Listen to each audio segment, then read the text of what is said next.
So I don't really feel like I have much to say anymore. And I don't know if it's just a phase I'm going through. I mean, everything is a phase I'm going through. I'm not fully cooked. I got a few more cycles to go through, I believe. But I found myself for the last few weeks now in near every situation being like, okay. Yeah, nothing really coming up to reply with. Just, yeah, that's happening.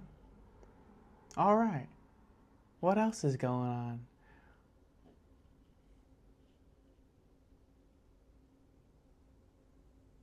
I mean, on a conversational level, it's tricky because you just kind of have nothing to talk about with anyone ever.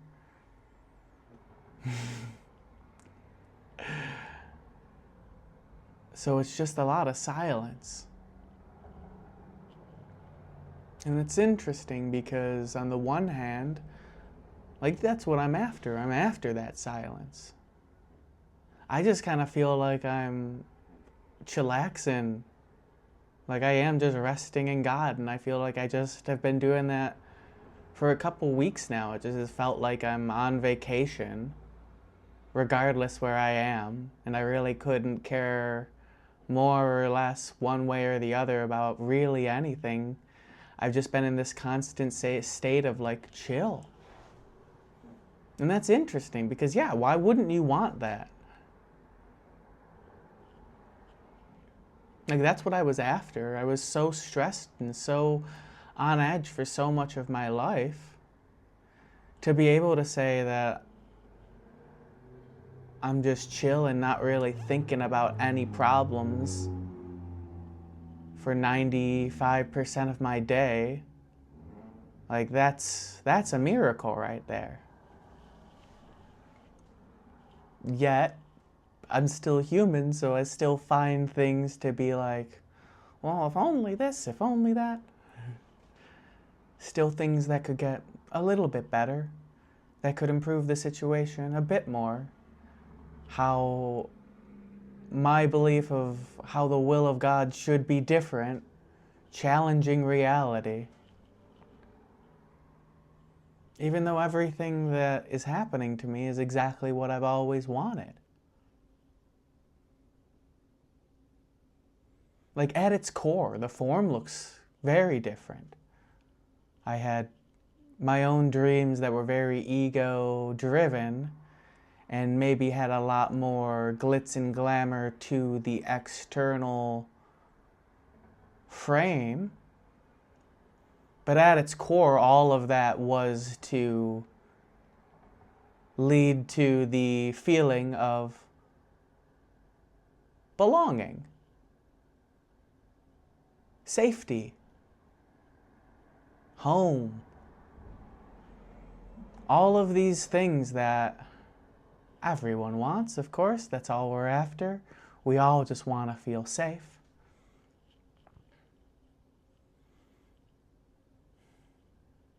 And now I do.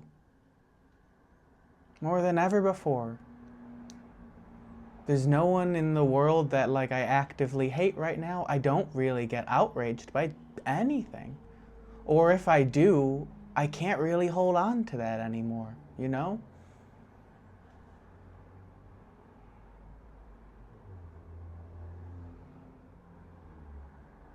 How can you be angry at someone when they're just in the position they're in? If you were in their position, you would do the exact same thing. Because you did. I feel like I'm repeating myself from another video. But that is you. Every affront, every person that cuts you off, every person that's speeding that you take personally as an attack towards you,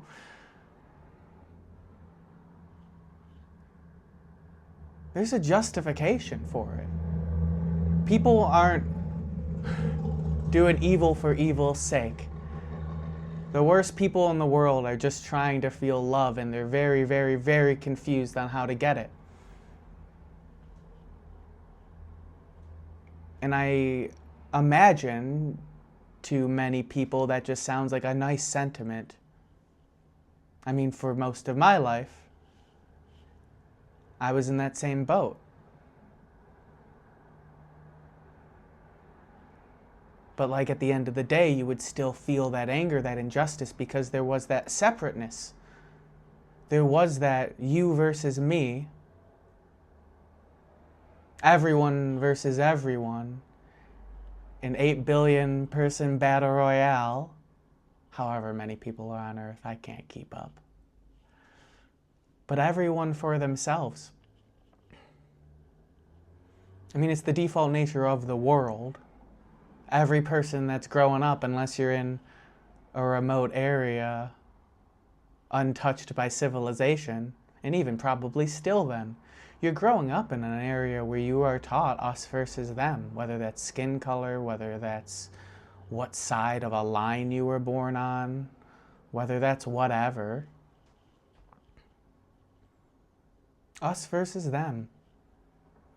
And that just, it just isn't hitting the same anymore. It's like walking through a haunted house with the lights on. That's all it feels like, where it's like all of these divisions I was feeling for so much of my life, when you see them for what they are, as like implemented with the sole intention to divide, but built on a foundation that doesn't really exist, the moment that that foundation, like that hypothetical foundation, is examined and looked at, the floor just falls out from under it. The lights go on in the haunted house, and you just see it's a bunch of tricks. And like, I guess if I tried, I could go back into a place where I'm essentially suspending my disbelief.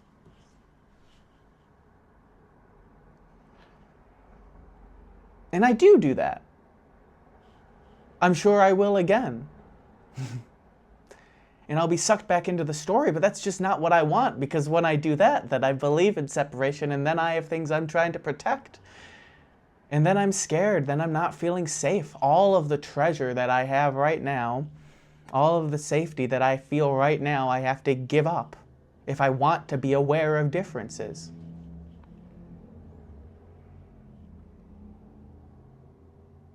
And like, that's something I would now have to go out to do.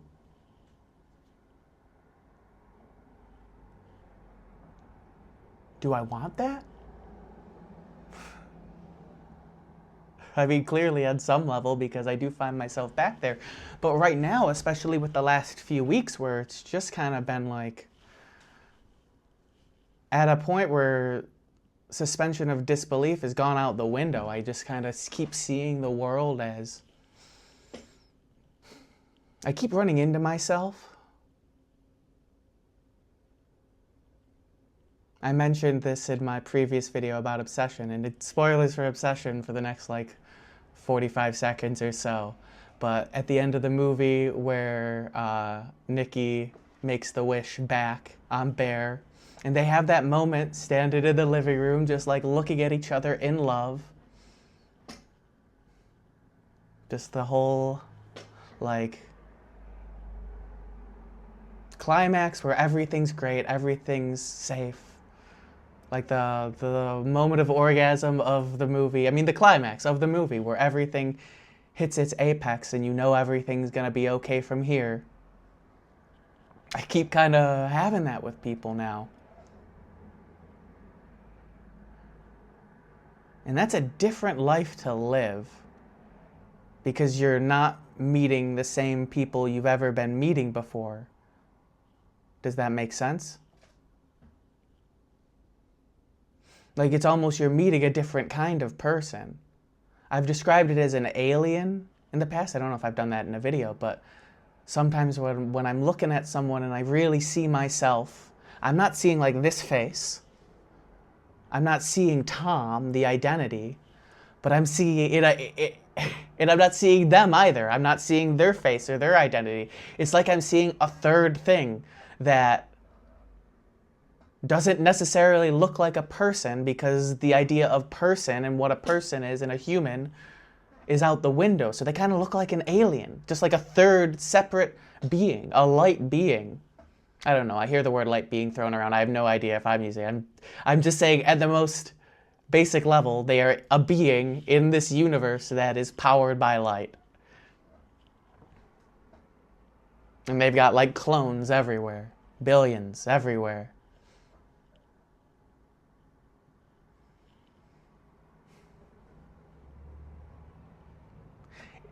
It's like getting accustomed to a different world. And like, this is just growing pains. This is what I want, I get that, but it does come with growing pains. I'm in a situation right now, like I said, where someone wants to like make conversation. I can try, but I know it's fake. We're just talking about identities that it's hard for me to buy into now.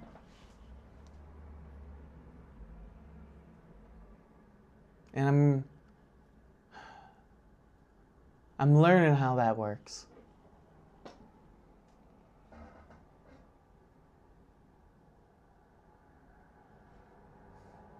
I don't know what anything's for.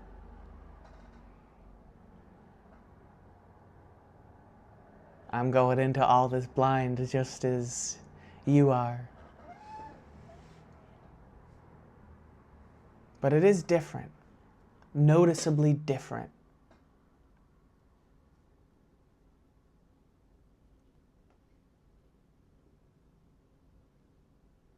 Reality is inescapable in some ways, which has negative connotations, and maybe on some level,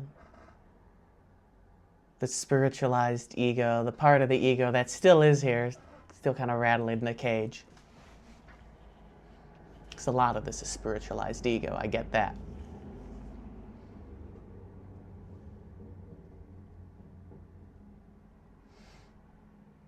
But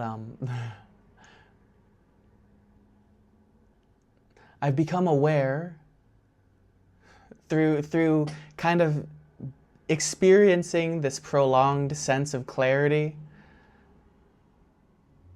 I've become aware of just how much previously I was trying to escape clarity whenever I really lived in it. It was so different. I'd be like, oh, well, this is cool for a minute, but then the idea of this being how it is forever, it's just like, whoa, whoa, whoa, what about all the stuff that was happening before? What's going to go on with this, and this relationship? Like, is this person going to get uninvited to the party? I gotta know. And all of that has to kind of go out the window, or at least your attachment to it has to go out the window to really live in this. So I would have moments of clarity in seeing that it's just a story.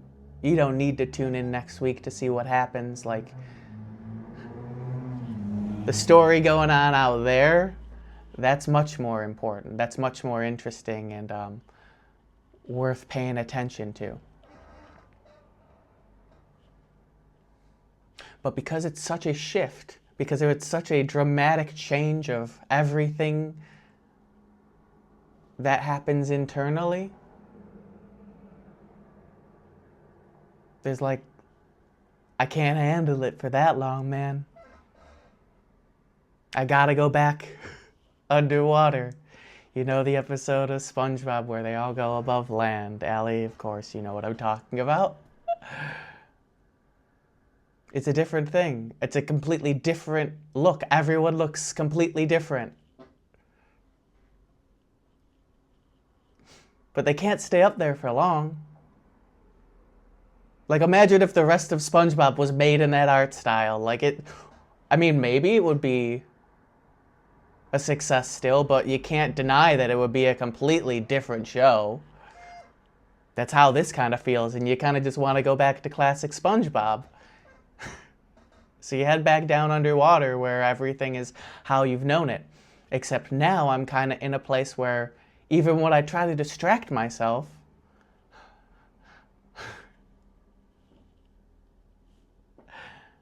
no matter how hard I try to look down, the moment I inevitably look up again, nothing's changed. And the entire time I'm looking down, I'm hearing, "You're looking down, you're looking down. You know this isn't what you want." So it kind of forces me to look back up and remember where I really am.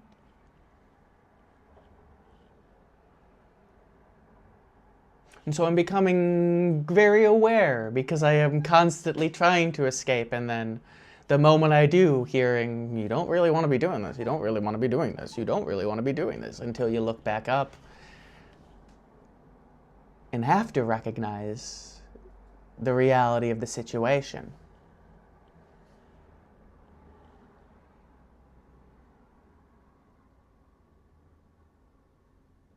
So what's one to do about that?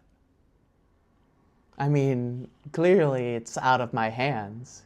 Clearly the answer is strap in and enjoy the ride.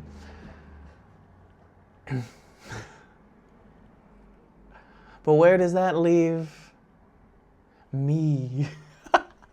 The ego says. Where does that leave me? Like, the idea of just never really needed to talk again is not necessarily intriguing, but not revolting. The awareness that I'm doing this to be perceived is very at top of mind as I'm recording and saying all of this.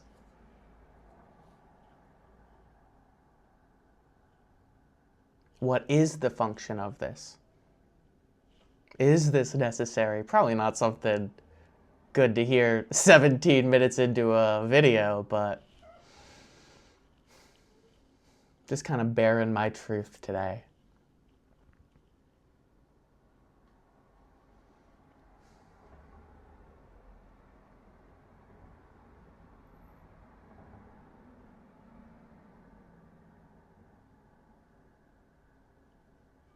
Yeah, remember what I said in the beginning? This is a cycle. That's what I'm hearing.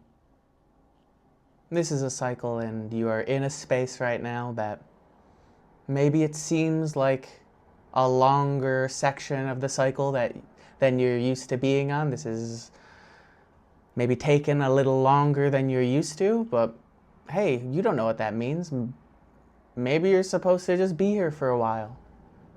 Maybe you're not paying attention to the lesson being taught. Usually if the same lesson is being taught again and again, it's probably user error. You're probably not picking up on something.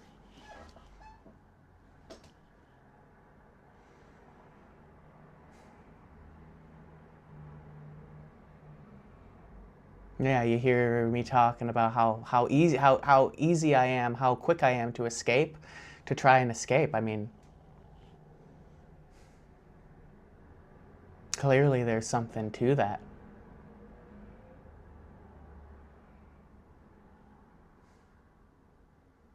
You can escape forever, but so long as you're coming back and forth, like what's the point really? Do you want to just live in yin and yang, back and forth forever, divided, dual, or do you want to be one?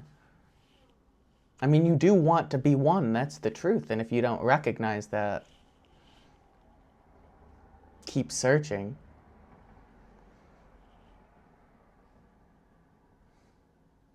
But the one is the only thing that matters.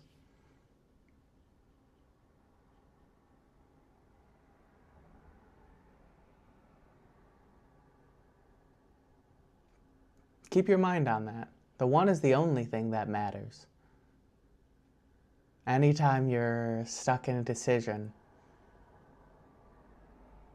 The one is the only thing that matters. How does that influence this specific decision? If it doesn't seem to, maybe it's not even an important decision. Just let it go. Let it handle itself. Flip a coin. Be done with it. Don't waste your time on questions that don't matter.